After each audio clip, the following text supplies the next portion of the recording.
Bentrovati ad una nuova puntata di Veneto in Transizione. Oggi sarà una puntata che parlerà del futuro, ossia di Smart City, città intelligente. Poi vedremo nello specifico di che cosa si tratta con l'esperto in materia Mauro Zamarian. Poi andremo in Giappone, dove esiste un fenomeno sociale molto curioso, ma non voglio darvi nessuna anticipazione. Parliamo prima di Smart City con Mauro. Mauro, sei ingegnere, fondatore di MyZest, che è una piattaforma di condivisione di progetti smart, tematiche energetiche e sostenibilità. Mauro, che cos'è una Smart City? Il concetto di Smart City è un po' complesso, ma in realtà possiamo chiamarla giustamente città intelligente. Diciamo che di base l'obiettivo principale è riuscire a sviluppare una serie di progetti di infrastrutture in ambito sia tecnologico che in ambito sociale che permettano di migliorare la qualità della vita e valorizzare quello che è il territorio con un occhio attento all'ambiente, quindi migliorando quello che è l'ambiente circostante. Quindi sostanzialmente una Smart City, una città intelligente, è una città dove si vive meglio, si può in soldoni riassumere così? Assolutamente. E quali sono i criteri appunto per definirla smart? Affinché appunto una città sia intelligente, o per meglio dire per vivere meglio, noi tutti dobbiamo agire a 360 gradi in tutto quello che ci circonda e da tutti i punti di vista. I criteri principali normalmente sono stati formulati e suddivisi in 6 parti principali, quindi ci deve essere un governo intelligente, ci deve essere una mobilità intelligente, una vita intelligente, delle persone intelligenti,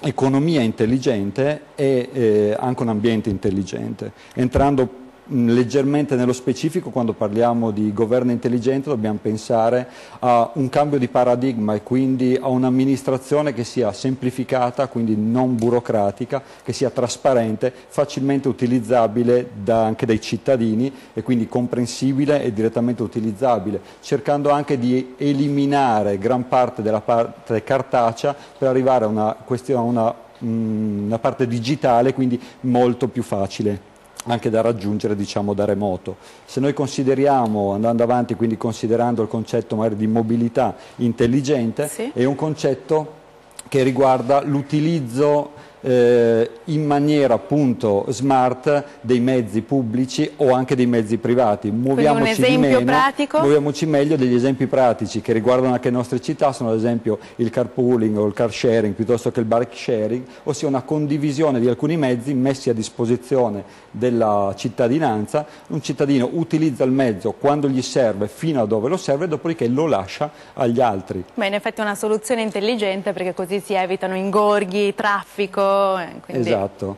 Quando parliamo invece di vita intelligente dobbiamo considerare sempre dei concetti molto vicini a noi, quindi quello che è il concetto ad esempio di filiera corta piuttosto che di chilometro zero, ossia un prodotto che posso prendere effettivamente vicino alla sorgente limitando anche quella che è tutta la filiera e quindi tutti gli intermediari, quindi un concetto che mi porta a essere molto vicino al produttore, quindi una vicinanza fra produttore e consumatore. Chilometro zero. Il chilometro zero, esatto, okay, o la filiera corta, ma anche un concetto di condivisione degli spazi comuni, quello che viene normalmente utilizzato o in ambiente, diciamo, privato piuttosto che in ambiente lavorativo con il co-housing o il co-working. Esatto. Se parliamo invece di persone intelligenti, a questo punto dobbiamo valorizzare quelle che sono le nostre risorse e la nostra capacità. Tutti noi siamo degli individui con delle capacità particolari, delle specializzazioni, dobbiamo valorizzarle. Questo però purtroppo, dico purtroppo, passa anche attraverso un insegnamento continuo e una ricerca continua del sapere, non dobbiamo mai fermarci. È un cambio di paradigma da questo punto di vista. Continuiamo sempre a studiare, mi raccomando. E se parliamo invece di economia intelligente, deve essere un'economia più sostenibile, più a misura d'uomo. Degli esempi pratici, si parla molto di green economy. La green economy, ad esempio, è sviluppare nuovi progetti e delle nuove risorse utilizzando quello che la natura ci offre senza andare contro la natura, ma anzi supportandola. La stessa cosa sviluppando nuovi progetti e delle nuove anche realtà in ambito digitale, quindi creando nuovi posti di lavoro e creando dei nuovi sistemi che appunto ci avvicinino. Quando invece andiamo a parlare di ambiente intelligente è tutto quello che riguarda la ricerca della sostenibilità ambientale, quindi cerchiamo di utilizzare al meglio le risorse che sono scarse, cercando appunto di fare del bene alla natura. Si parla di riqualificazione, si parla sia energetica delle abitazioni così come la riqualificazione dei territori, si parla di energie alternative, utilizzare il sole, il vento, il mare per creare energia. Si parla di edifici a consumo zero, sia edifici che sia in fase di costruzione che in fase di utilizzo non consumano o comunque anche se consumano compensano sia i consumi che le emissioni. Quindi cerchiamo di essere quanto più possibili vicini alla nostra terra. Questo ci sarà ricompensato perché ci permette di vivere meglio e di goderne tutti quanti. Comunque il concetto di Smart City è relativamente nuovo perché è stato introdotto nel 2010, mi confermi Mauro? Sì, diciamo che dal 2010 la Comunità Europea ha fatto un passo avanti, ha deciso di stanziare un fondo che va dai 10 ai 12 miliardi di euro per un periodo limitato 2010-2020 per progetti europei che vanno appunto nello sviluppare dei progetti in ambito smart. E il panorama italiano, come siamo messi qui in Italia a livello di Smart Cities? Diciamo che anche in Italia, anche se ci sono dei problemi legati alla crisi, qualcosa si muove, tante città stanno partecipando con dei progetti più o meno grandi, possiamo ricordare e fare alcuni esempi, ad esempio Genova, che sta lavorando molto in tutta quella che è la parte di gestione e di monitoria, ad esempio dell'infrastruttura sia elettrica che di riscaldamento e di condizionamento. Possiamo ricordare Torino che sta investendo molto soprattutto in quello che è la riqualificazione, quindi l'idea è entro il 2020 di abbattere del 40% le emissioni di CO2, quindi dei gas serra in atmosfera, e sta lavorando molto nella banda larga. Possiamo considerare un'altra città che si sta muovendo molto in questo periodo grazie anche all'Expo, è Milano, che sta lavorando in quella che è la governance smart e quindi una trasparenza dal punto di vista della gestione e la vicinanza fra cittadino e pubblica amministrazione, solo per fare alcuni esempi. Ma anche in Veneto abbiamo una città smart, che nel caso specifico è Treviso, appunto la mia città, quindi sono molto orgogliosa di potervelo annunciare. A Treviso sono state sviluppate due iniziative in ottica smart. Uno è il progetto Treviso Sosta per la gestione ottimizzata dei parcheggi e l'altro è il progetto Energy City, finalizzato ad individuare metodi e strategie per ridurre le emissioni di CO2 nelle aree urbane. Quindi anche Treviso, anche il Veneto può dichiararsi smart. Certo, anche Treviso, anche il Veneto comunque ha delle azioni, sicuramente in varie città si stanno facendo delle azioni in quest'ottica. Per quanto riguarda Treviso, la parte, diciamo, il progetto relativo ad esempio ai parcheggi è un progetto che è partito addirittura in tempi non sospetti e sicuramente innovativo, purtroppo non ha ancora fatto l'ultimo miglio, ossia è un progetto che riguarda la gestione attraverso dei sensori dei parcheggi che permettono di capire quando una macchina è parcheggiata o meno, quindi quando un posto è libero. Il pass in questo momento permette quindi anche senza essere vicini alla macchina di poter effettivamente prolungare la sosta piuttosto che fare altre azioni. Il passaggio successivo sarebbe renderlo disponibile attraverso smartphone o tablet o altri sistemi in modo tale che un utente che deve parcheggiare possa capire, possa sapere in prossimità che parcheggi ci sono e quindi arrivare direttamente al proprio parcheggio diminuendo il tempo di attesa e il tempo di traffico. Beh, quello sarebbe sicuramente un traguardo che ci auspichiamo tutti di raggiungere. E invece a livello europeo quali sono le città smart? A livello europeo ovviamente si sta muovendo qualcosa in maniera anche più consistente. Sicuramente prima fra tutti è Copenaghen, una città che è considerata la città più vivibile del mondo, sta lavorando tantissimo anche in questo caso dal punto di vista sia della riqualificazione e del fatto delle emissioni in atmosfera della CO2, tanto che dal 2025 si dichiarerà neutrale dal punto di vista energetico. Sta lavorando tantissimo nella mobilità e quindi nelle infrastrutture per la mobilità smart, soprattutto ciclabili, con una serie di piste ciclabili. Al momento il 40% della popolazione si muove in bicicletta. Come ad Amsterdam. Amsterdam mi confermi che è una città smart? Addirittura molto smart, addirittura ad Amsterdam il problema è l'opposto, c'è un grosso problema di traffico, di biciclette vero? Adesso ci colleghiamo con Francesca, una ragazza italiana che sta facendo un dottorato su tematiche di sostenibilità ad Amsterdam. quindi ci colleghiamo con Francesca via Skype. Ciao Francesca, sei in linea? Ciao Gloria, grazie. Allora, Amsterdam a cosa sta puntando per essere una smart city?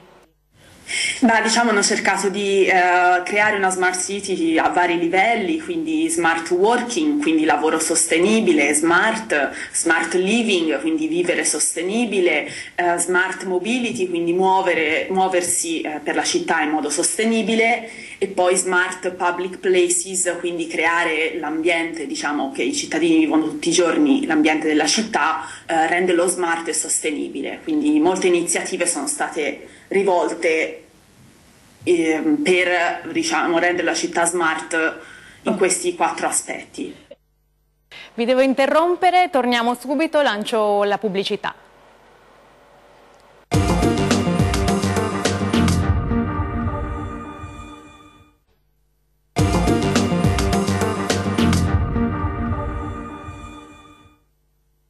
Bentornati, siamo in linea con Francesca da Amsterdam, stiamo parlando di Smart City e volevo chiedere a Francesca quali sono gli esempi concreti per considerare Amsterdam una città intelligente.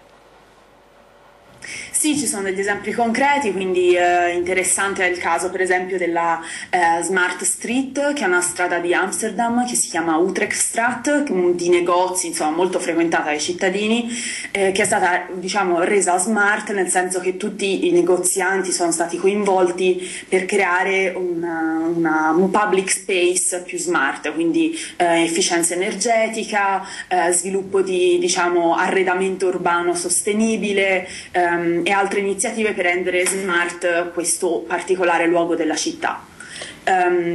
Poi ci sono altre iniziative, per esempio a livello di working, penso sia molto interessante il fatto che hanno cercato di sviluppare degli uffici al centro della città, quindi raggiungibili spesso in 5 minuti in bici, in modo che così le persone che lavorano non devono andare tutti i giorni a lavoro che magari si trova molto lontano e quindi devono prendere la macchina, ma possono organizzarsi anche con l'impresa in cui lavorano, le organizzazioni in cui lavorano, e, diciamo, lavorare da questi work center che sono attrezzati con tutte le cose necessarie per lavorare. Quindi questo ha ridotto, insomma, vuole ridurre il traffico verso soprattutto i luoghi più, diciamo, commerciali della città.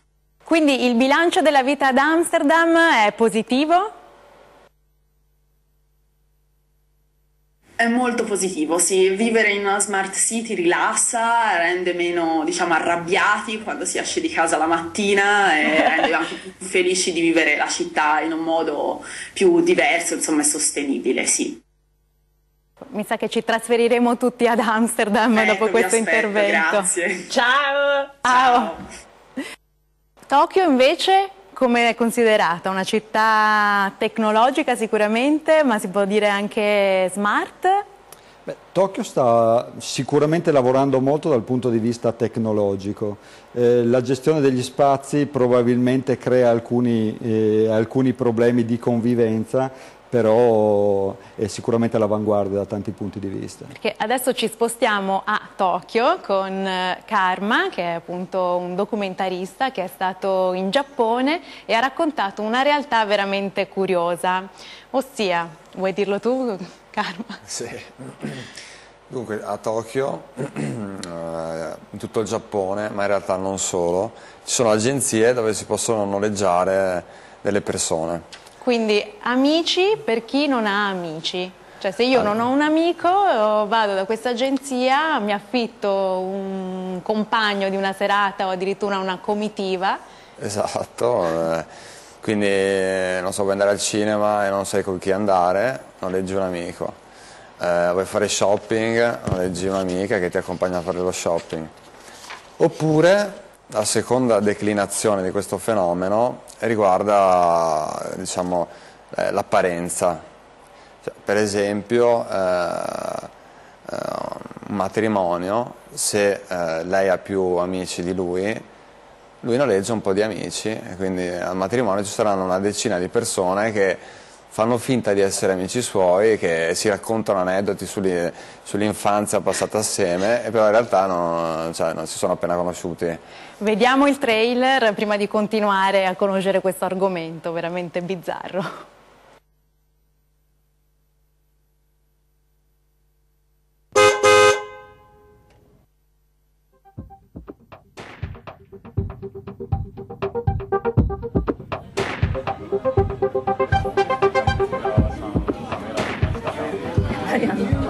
パッと見すごい綺麗だし、多分同じぐらいだと思うので、今日すごい話して楽しかったので、またお願いしたいなと思います。他にも家族以外にも友達、恋人、何でも貸します。結婚式の大出席で36人1回に行ったことがあります。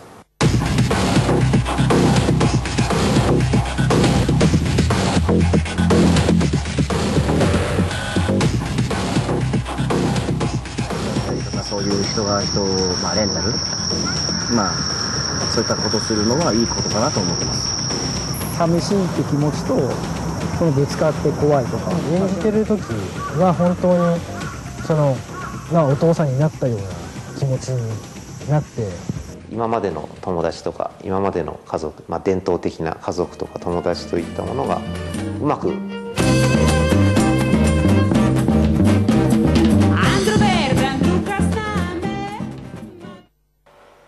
Quindi queste agenzie in Giappone che affittano amici per chi non ha amici lo fanno, diciamo, per due motivi principali. Uno per una questione di solitudine, quindi chi effettivamente non ha un amico, un compagno se lo affitta, e l'altro una questione di apparenza, perché dicevi appunto che non è bello farsi vedere magari da sola in certe situazioni e quindi... Sì. Per esempio, quando raccontavano di una madre che doveva andare al ricevimento con i professori e affittava un finto marito perché non era bello, insomma, non gli piaceva dare l'idea di essere divorziata. Oppure Cioè, le persone che si rivolgono a questo servizio sono di tutte le tipologie, uomini, donne? Sì, da quello che ho capito io sì, indifferentemente, probabilmente la fascia di età non troppo anziana, però sì, giovani, adulti. E invece chi offre, quindi chi fa finta di essere l'amico, immagino sia un attore. Cioè... È il lavoro perfetto per un attore, direi. Cioè, interpreta le parti che di volta in volta gli vengono richieste. E costa molto come servizio? Come potrebbe essere, adesso forse qualcosa come 50 euro per un pomeriggio, insomma una cosa, comunque lavoro, potrebbe essere, sì. Però anche a te è successo di fare l'amico di qualcuno, perché sì. Prima di iniziare in questo documentario hai deciso di iscriverti ad un'agenzia appunto di affitta amici e ti è arrivata una telefonata che ti chiedeva di interpretare l'amico di questo personaggio. Esatto, io mi ero iscritto quando mi ero messo a indagare il fenomeno 3 anni fa, mi sono iscritto a questa agenzia che è un'agenzia americana che però c'è in tutto il mondo, non mi ha mai chiamato nessuno, infatti in Italia insomma evidentemente questo fenomeno non è ancora sviluppato, non abbiamo questo problema, quantomeno sì. Il problema degli amici. Qualche settimana fa invece mi chiama un signore e mi chiede di fare finta di essere un ragazzo che ha conosciuto in Italia e di richiamarmi, se poteva richiamarmi il giorno di Natale per salutarmi con tutti i suoi amici. Avrebbe messo il telefono viva voce, io l'avrei dovuto salutare, fargli gli auguri. Per augurargli buon Natale fondamentalmente. Sì, buon Natale, poi tutta una serie di cose anche che mi ha scritto di dire, cercare di dire, cioè come un copione anche in un certo modo per rendere la cosa più credibile, che noi avevamo fatto certe cose, di salutare i suoi amici che io conoscevo perché lui me ne aveva parlato. Insomma. Quindi tu il giorno di Natale digiti il numero No, mi ha chiamato lui. Ah, ti chiama lui? Mi ha chiamato lui, sì. Ti ha augurato buon Natale e poi ti ha pagato per questo poi servizio. mi ha pagato, sì. E ti ha pagato bene? Sì, mi ha pagato anche bene, sì. Per me era interessante provare questa esperienza. Bene, cosa si intende bene, per curiosità? Vabbè, adesso per andare però per un minuto di telefonata, quello che si guadagna magari in un giorno, 2 giorni. Per cui, quindi decisamente bene. Poi contento, mi ha chiesto di richiamarmi a Capodanno. Ah, quindi ha richiesto il servizio. Ha richiesto, poi sono andato a vedere, ho trovato il suo profilo e anche il profilo della persona che io stavo interpretando. Quindi esiste questa persona? E non si capisce, non lo so, però è interessante che c'è tutto un retroscena che a me piacerebbe adesso indagare, forse anche sto in pensando modo più approfondito. sì, di scrivere un progetto per cui insomma chiaramente c'è bisogno di finanziamenti, perché quando si fanno documentari, certo. video. Beh, sì, si sa che i documentari sono prodotti di nicchia, però delle storie così effettivamente vorremmo conoscerle tutti. Quindi, sì. Vediamo un altro estratto del documentario In cerca di un amico di Karmagawa.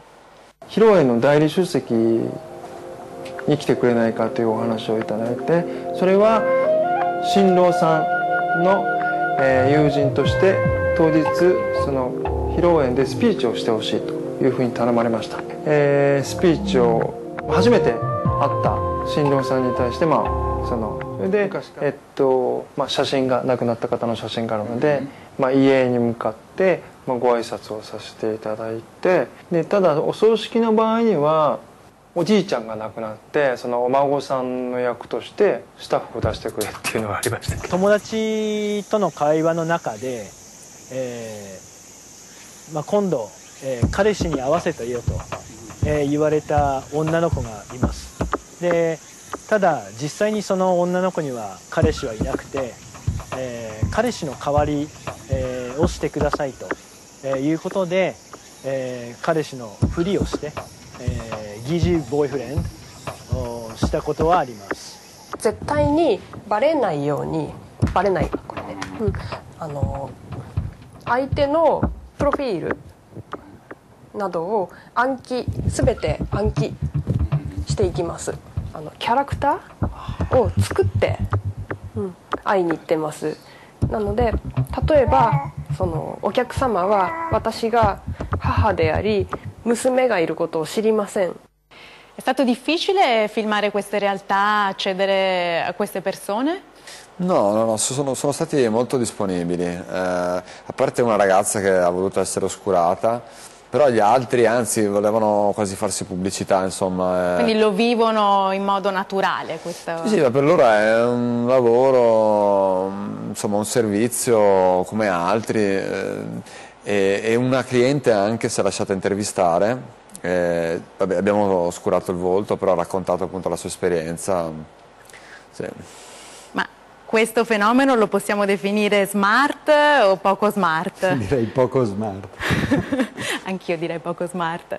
Quindi ringrazio i nostri ospiti Mauro di MyZest e Karma e vi do appuntamento alla prossima puntata di Veneto in Transizione.